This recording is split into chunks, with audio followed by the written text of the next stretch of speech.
Hi guys, Caitlin here with Speedtech Performance today. I'm with Nick, the owner of this 69 Chevelle. Nick, this car definitely has some history. Tell us how you came upon having this as your car.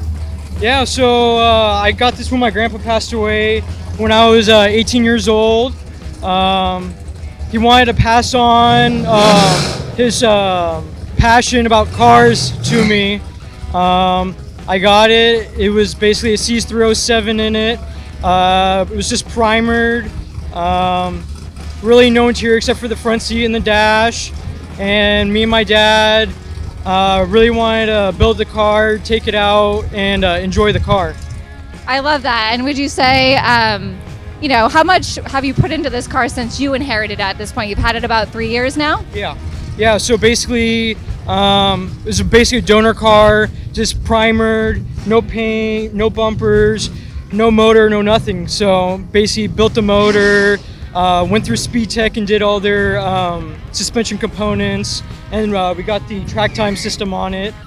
It's got an LS3 with a T56, Curry 9-inch, and pretty soon we're going to be going to a IRS and a full frame with them. All right, is it cool if we take a look underneath the hood? Right. Tell us about this beautiful engine. Yeah, so it's a Chevy Performance LS3 480 with the hot cam.